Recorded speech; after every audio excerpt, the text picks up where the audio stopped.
Want to greet the people? Hi, I'm Nicole and Wine.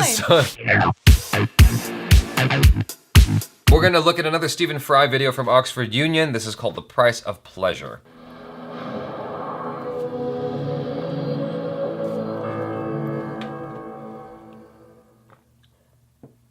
If Oscar Wilde is the sort of idealized prince of Bohemia of students and all that kind of good stuff. All that kind of garbage. Yeah. Why would you cut to this angle? Where does the sort of corruption in the latter half of Dorian Gray sort of seep into that kind of image? Or if it does at all, in your opinion? This is a very, very good question, Dorian Gray. So he's this. I've raised him up to a pitch of perfection which no human being could possibly achieve. And of course, what's extraordinary about Oscar was that he had the most prophetic gift, I think, about his own life. He instinctively and at base knew all his weaknesses. He puts it in De Profundis. What were paradoxes to me in the sphere of the mind became perversities to me in the sphere of the body. I became careless of other people. And I forgot that the smallest act we do in the darkness is revealed in the light of day. He's incredibly hard on himself in De Profundis. And extraordinarily in his first and only novel, A Picture of Dorian Gray, he's very hard on himself too. He's hard on the set that he represents. Lord Henry Wotton is a character that very much is like Wilde, makes these very amusing characters, sort of remarks, you're talking about Americans and, we have so much in common, and he murmurs, except of course language. And that's the first use of that. That's very sort of common distinction between England and America. But he knew that every pleasure must be paid for, as it says in Twelfth Night. It has its price, and you cannot escape that appalling calculus. There's a kind of scales. And in the Victorian time, they were even more clear, because of what I mentioned earlier, syphilis, from which Winston Churchill's father died, was one of the most glorious figures of his age, now largely forgotten because of the glories of Winston, but Lord Randolph was Home Secretary, the most brilliant man of his time, the most brilliant orator of his time, became a gibbering, trembling, appalling, ill-tempered wreck who disintegrated in front of his adoring son's eyes, who all he wanted to do, Winston, was be his secretary. And it's the most tragic story of the usual thing, which is a son trying to live up to his imperious father. But there's an example of the price that you pay for pleasure, which we have less. People would say that the AIDS epidemic was a reminder of that to some extent, as any sexually transmitted disease is a reminder that that particular kind of pleasure, of course, has its price. But so do other pleasures. When you toy with people's affections, it isn't free. We all know that, even in, at any age. We all know that. And Wilde knew it. And in his children's stories, which are absolutely sob-makingly brilliant, which he wrote for his two sons, he always comes again, the selfish giant. The very title, The Selfish Giant, is Oscar himself. And it's so heartrending that he knew that he was somehow another wonderful title, The Remarkable Rocket, in which he gives life in a fantastic anthropomorphic way to a rocket, who's the most sort of full of himself in a box full of fireworks, and who of course has one explosive moment thinking, this is it, you see, I told you I was the most glorious figure in the world. I told you how great I was. And then a dead stick falls to the ground. And that's, it's so true and so obvious, like all great art. Of course we knew that, but we need to be reminded. And he did know. I can't quite quote from memory, but it's nearly from memory, the final paragraph of the great Richard Ellman biography. I'm coughing. I can say this without weeping. He's yawning right there. Oh. I have to take a very deep breath. He comes to us now. Damn, these people keep coughing in the background. His life, freed from shame, a greater figure than ever, a towering figure, laughing and weeping, full of fables and paradoxes, belongs to our age more than that of Victoria. Here he is, so wise, so right, so true. And I think I got a good he memory. understood himself better than anybody. But a good question. You've given me your cough, you bastards! Exactly. Stop coughing! Jesus, go outside! Coughing and shit. Can't hear him. I'm like, damn. It's so I know. annoying. He's trying to get real deep. He's trying to get deep, and everyone's like, I'm like, golly. You have the guy yawning in the background. Yeah, it's like, it's Stephen Fry right there. Buck up, bitch. Damn. Drink some water. Yeah, that was amazing, like his ability to just recall all those verses, all that. I didn't realize Oscar Wilde was very autobiographical with his work. Yeah, I didn't either. One of my favorite lines, though, or one of my favorite quotes is from Oscar Wilde. He says, "Who, being loved, is poor." Wow, that's a... Pretty. Yeah, that's huge. How do you feel about what he's talking about here? The price of pleasure. Like he was talking about how AIDS is an example of how pleasure in excess will harm you, essentially. Yeah, I thought that was really interesting how he brought that up. I mean, I started thinking about eating an ice cream cone and the pleasure derived from eating the ice cream cone, and yet you're eating all this sugar, you're eating all this. You're gonna get fat. You could get diabetes and die. So I guess in excess. So yeah, in excess. Yeah.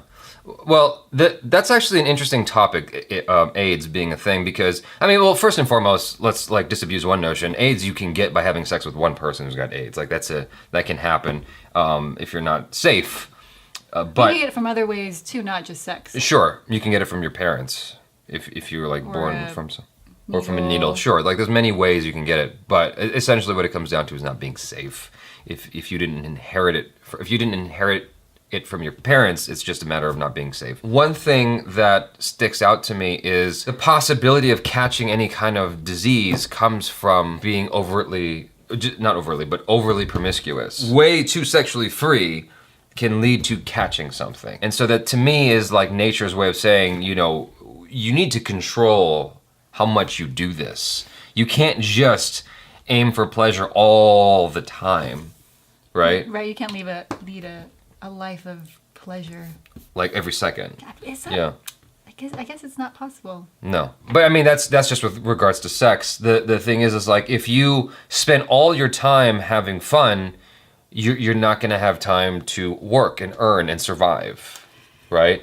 Like there's a balance at play. On the flip side, you know, there are people who just work their asses off and never have experienced any pleasure, or they find pleasure in the work. You know, the Chinese proverb, you find a job you enjoy, you never work a day in your life, or whatever it is. I'm sure I butchered the shit out of that proverb, but that is an interesting notion that Oscar Wilde was very aware of his flaws and whatnot, very vividly wrote about them through allegory or what have you. It's kind of a sad truth. It's like there's always a price to pleasure. I know. What was your most recent price to pleasure? I recently was invited to Australia, as many of you know, and the thing is I did a lot of traveling earlier in the year. And it's like going to Australia, that sure does sound fun, but the price is I have to deal with the 15-hour flight. I have to deal with all the responsibilities that come with setting yourself up for a trip. And it's like, it sounds like a very first world problem, but it's not something that I necessarily wanted to like deal with. It's not necessarily a set of responsibilities that I wanted to incur, right? Once I got there, I had a lot of fun. Once I got there, I was like, oh, this is brilliant. I'm having such a good time, and this is an experience I wouldn't trade for anything. But the 30 hours of flying was just like, you know, it was a bit painful. It was, there's a price for that pleasure. Small price, but yeah, that's a good example. You know, I mean, it's like, of course, like a billion people would trade, you know, places with me in a heartbeat and deal with that 30 hours of flight in order to have, you know, whatever. Even the 30 hours of flight, there's a lot of people who would love to do that. There's many people who have never experienced being on a plane. So it's all perspective, where you are in life, where you are in the world, what you deem as pleasure and pain. But for me, in my own perspective and my own experiences, riding on a plane for 30 hours is just not my idea of fun. Like, that shit sucks. But it was a trade-off. Like, I do that. Yes. It's a trade-off. Like, you know, in exchange for that, I got to experience Australia and, you know, being on the set of a really big movie. And so, yeah, it was very interesting. But that's a shitty example. Like, you're putting me on the spot. I'm over here playing my violin But you're like, you see that, Jabby? That's the world's smallest violin. Fuck you and your Australia trip. You know, no, I can't think of a better example right now. My life's pretty awesome, I guess. But yeah, It's pleasure all the time for you, in other words. I work really hard. I wouldn't say this pleasure all the time. I guess, okay, with the YouTube channel, for instance, there are friends who've asked me, especially in the first 6-8 months of having my YouTube channel when it was like blowing up. I wouldn't say the first 6-8 months of my YouTube channel, having my YouTube channel. I'd say the first 6-8 months of it getting big, particularly with, you know, my Indian audience. Or my audience who are fans of Indian cinema, I should say, because it's a worldwide audience. One of the things people would ask me is like, how do you do this? How are you able to, you know, get so many subscribers and you know, put out all these videos? I'm like, it's easy. You just don't have a social life. Like, that was the trade-off, right? Like, I give this up, this social life, the fun of being with friends and family, to have the glory of YouTube. You know what I mean? Like, to have a sustainable YouTube workplace, I had to give up all this for many months. So that's the trade-off of pleasure and you know. Yeah, it's so interesting. Whatever. We don't consider that when we look at social media and whatnot. That you, in order to be big somewhere, you have to give up. Yeah. But you still reap the benefits and the pleasures of having an audience. You know, it's all work. I mean, I love it, but it's all work. And it's like, there is a pleasure to it, but there's also the work aspect to it, because you can't just be an asshole. Like, for instance, like, a great example was I was in Thailand. I went on a trip with Achara to Thailand because it was her sister's wedding, and Achara and I had an argument of some kind. I was pissed, and so I went to go have breakfast by myself, and this Indian dude walks up to me and goes, "Jabby Kuwait," and I go, "Hey, yeah." And like, all this shit I want to be angry about, I had to let go of. That's a good example. So that, like, this guy would have a good experience, right? And that's not the easiest thing to do. Like, I don't know this person, and I'm never gonna see him again, so I have to make sure that I'm happy for him in that moment, so he doesn't think I'm an asshole when he walks away and tells all his friends about how Jabby Kuwait was a dick. Yeah. You know what I'm saying? And so that's an instance of sacrifice for the greater pleasure, which is like, I'm sacrificing my own desire to just be, so that, you know, these other people can be like, And then you could have this moment all the time when you work. Yeah, well, that's the, I suppose, long-term ideal. It is. But yeah, I'll wholeheartedly agree. There's always a price for pleasure. Always. A great example is, for me in my life, like, I don't ever get to play video games. And when I do, it means I'm not working. Like, I love playing video games, but I don't get to. It's one of those things where it's like, I would love to just sit down for 12 hours and play Borderlands 2 or Borderlands the pre-sequel. You know, that's a game I haven't beaten yet because I just don't have the time. But like, if I gave up working, then I could play, but there's a price to pay. Then it's like, then I'm not making as much money, then I may not make rent, then I might be living on the streets just so I could play Borderlands. Yeah. You know, That's like, a good trade-off, I think. you know, yeah, exactly. You know, give up Borderlands and you get to keep the lights on in your home and the clothes on your back. So, you guys, thanks so much for hanging out with us. Let us know in the comments the pleasures you sacrifice. Yes. For the greater good, and the goods you sacrifice for pleasure. Check out Nicole Lemoyne on the social media. Always tell her the truth. Subscribe to the channel if you haven't already. Check out Raging Bullish, the short film. There's a button over here. It should be over here now. It's a short film that we just put out, and Nicole Lemoyne loves it. She wholeheartedly loves it and has watched it 17 times. She commented more than anybody else on both channels about that short film. It's kind of stalkerish, but it's all good. She's here. I'm not scared. I'm Jabby Kuwait. This is Nicole Lemoyne. Peace out.